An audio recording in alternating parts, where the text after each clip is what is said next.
पवित्रात्मा पवित्रात्मा मिले जाओ यीशु के चरणों में। पवित्रात्मा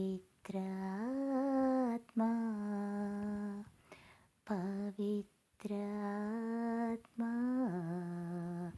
पवित्रात्मा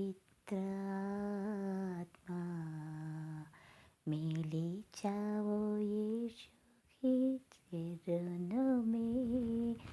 पवित्रात्मा पवित्रात्मा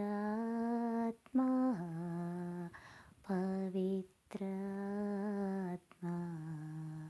मिले जाओ यीशु के चरणों में। पवित्रात्मा। Okay, good morning, good afternoon, good evening. எப்படி இருக்கீங்க? நல்லா இருக்கீங்களா? ஓகேங்க. இந்த வீடியோவில் நான் எதை பற்றி உங்கள்கிட்ட நான் ஷேர் பண்ணிக்கணும் விரும்புகிறேன்னு சொன்னாக்கா, கடவுள் நம்மளிடமிருந்து என்ன எதிர்பார்க்கிறார்? What does God expect from us? கடவுள் நம்மிடமிருந்து என்ன எதிர்பார்க்கிறார்? இப்போ நமக்கு எல்லாமே தெரியும், நம்ம எப்படி படைக்கப்பட்டிருக்கிறோம். நம்ம கடவுளின் சாயலாக படைக்கப்பட்டிருக்கிறோம். அப்படின்னாக்கா அவர்கிட்ட இருக்கிற அந்த குணாதிசயங்களாக நம்மக்கிட்ட இருக்கணும்னு எதிர்பார்க்குறாரு. அப்படின்னா என்ன? அவர் அமர்ந்திருப்பது, விண்ணகத்தில் அமர்ந்திருப்பது அந்த நீதி அரியணை. அப்படின்னா திருப்பாடல்கள் 97 என்ன சொல்லப்பட்டிருக்குதுன்னா, அவருடைய அரியணின் அடித்தளம் நீதியின் அடித்தளம் அது. அதே இதில் சொல்லப்பட்டிருக்குது, வானங்களே கடவுளை நீதியை போடுங்கள். ஸோ அவர் நீதி உள்ள தேவன். அப்போ அவர் நம்மக்கிட்ட என்ன எதிர்பார்க்கிறாருனாக்கா, நம்ம செயல்கள், எண்ணங்கள்லேயும் ஸ்பீச்லேயும் செயல்களில் எல்லாத்துலேயுமே உண்மையும் இருக்கணும், நீதியும் இருக்கணும், நேர்மையும் இருக்கணும். நம்மளுடைய செயல்களெல்லாம் எப்படி இருக்கணும்னாக்கா, அன்பு செயல்களாக நம் மற்றவர்களிடத்திலும் எல்லா உயிரிடத்திலும் இரக்கம் காட்டுபவர்களாக இருக்க வேண்டும். நம்ம வாழ்க்கை ஒழுக்கம் நிறைந்த வாழ்க்கையாக இருக்கணும். கடவுள் முன் நம்ம தாழ்ச்சியோடு நடந்துக்கணும். அந்த செருக்கற்ற ஒரு நிலை நம்மக்கிட்ட இருக்கணும்னு எதிர்பார்க்குறேன். இதை பற்றி நம்ம நிறைய நல்லா தெரிஞ்சுக்கணும், புரிஞ்சுக்கணும்னு சொன்னாக்கா, நம்முடைய பரிசுத்த வேதாகமம், ஹோலி பைபிளில், பழைய ஏற்பாட்டில் த புக் ஆஃப் டியூட்ரானமி, இணைச்சட்ட நூல், பழைய பைபிளாக இருந்தால் உபா ஆகமம் அப்படின்னு இருக்கும். அதில் சாப்டர் 10, 10வது அதிகாரத்தில் இவ்வாறாக சொல்லப்பட்டிருக்கிறது. என்னன்னாக்கா, ஓ இஸ்ராயேல், நீ ஆண்டவருக்கு அஞ்சி அவர்தம் அனைத்து வழிகளிலும் நடந்து அவர் மீது அன்பு கூர்ந்து உனக்கு எல்லாம் நலமாகும் பொருட்டு நான் இன்று உனக்கு கொடுக்கும் கட்டளைகளையும் நியமங்களையும் கடைபிடிக்க வேண்டும் அல்லாமல் வேறு எதனை கடவுள் உன்னிடமிருந்து எதிர்பார்க்கிறார். மறுபடியும் பார்ப்போம். ஃபஸ்ட்டு, கடவுளுக்கு அஞ்சி, த ஃபியர் ஆஃப் காட். இதை பற்றி த ஃபியர் ஆஃப் காடை பற்றி நம்ம அடுத்த வீடியோவில் பார்ப்போம்.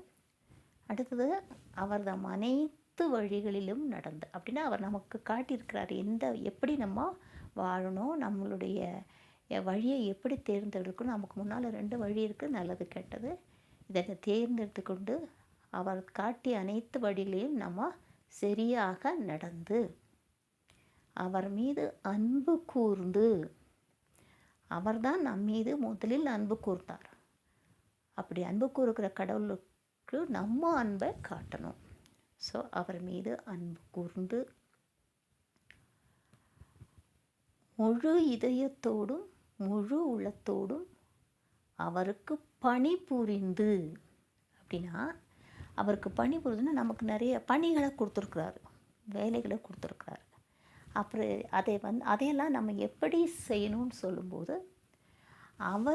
நாம் அந்த பணிகளை நாம் எப்படி செய்யணும்னு அவர் விரும்புகிறாரோ அவர் விரும்புவதற்கேற்ற வகையில் நம்ம அதை செய்யணும். புரியுதுங்களா? அப்போது நமக்கு எல்லாமே நலமாகும் பொருட்டு நான் இன்று உனக்கு கொடுக்கும் கட்டளைகளையும் நியமங்களையும் அப்படின்னா நமக்கு எல்லாம் நல்லது நடக்கும்னாக்கா அவர் காட்டிய வழியில் நடக்கணும், அவர் சொன்னதெல்லாம் நம்ம செய்யணும், அவருக்கு விருப்பமான வகையில் நடக்கணும், அவர் நமக்கு கொடுத்த பணிகளை சரிவர செய்யணும். இதைத்தான் கடவுள் நம்மக்கிட்ட எதிர்பார்க்குறாரு. இதையே இன்னொரு புத்தகம், அதாவது த புக் ஆஃப் மீகா, இதில் பார்க்கறதுப்பானோமா நான் 6வது அதிகாரம் சாப்டர் 6 அதில் 8வது வசனத்தில் சொல்லப்பட்டிருக்குது. அப்படின்னா அவர் முதல்ல என்ன சொல்கிறாருன்னு சொன்னால், அந்த எப்படி சொல்லப்பட்டிருக்கிறதுனாக்கா, நான் கடவுள் திருமுன் வரும்போது நான் உன்னதருக்கு நான் எதை கொண்டு வருவேன், எதனை கொண்டு வந்து தருவேன் அப்படின்னு சொல்லிட்டு வரிசையாக சொல்லுவார். நிறைய ஆடுகளையா எண்ணெயா அப்படின்னுலாம் சொல்லிட்டு வந்துட்டு அந்த 8வது வருஷத்தில் என்ன சொல்கிறாருனாக்கா, ஓ மானிடா, எது நல்லது என்று அவர் உனக்கு காட்டியிருக்கிறாரே. என்ன காட்டியிருக்கிறாரு? நீதியோடு நடத்தலையும், 2வது இரக்கம் கொள்வதில் நாட்டம் கொள்வதையும், கடவுளுக்கு முன் தாழ்ச்சியோடு நடந்து கொள்வதையும். இதுதான். So he has showed us what is good, what he requires of us is this: to do what is just, to show constant love, to live in humble fellowship with God. இதை தவிர கடவுள் உன்னோட எதிர்பார்க்குறது வேறு எதுவும் இல்லை. இதைத்தான் கடவுள் நம்மக்கிட்ட எதிர்பார்க்குறாரு. அப்படின்னா நம்ம நீதியோடு நடக்கிறது, நீதி தவறாமல் நடக்கிறது. அதே இணைச்சுட்டு நூல் அப்படியே சொல்லியிருப்பார், நீதியை திருத்து விடாதே, நீதிபதிகளை நியமனப்படுத்துங்கள், அவர்கள் நீதி திருத்து விடக்கூடாது, கையூட்டு வாங்கக்கூடாது, கையூட்டு வாங்குதல் ஞானிகளையும் குருடாக்கும் அப்படின்னு சொல்கிறாங்க. அந்த இணைச்சட்ட நூல் இது அப்படி சொல்லப்பட்டிருக்கிறது, நீதி பற்றி குறிக்கும் போது. அப்போது நம்ம நீதி தவறாமல் நடக்கணும், இரக்கம் கொள்வதில் நம்ம நாட்டம் கொள்ளணும், கடவுள் முன் நம்ம தாழ்ச்சியாக நடத்துக்கணும். இதுதான் கடவுள் நம்ம எதிர்பார்க்குறாரு. புரியுதுங்களா? So God is calling us to lead a very meaningful and ethical life. ஓகேங்களா? மீதியை அடுத்த வீடியோவில் பார்க்குவோம். Bye bye. Thank you so much for listening to me.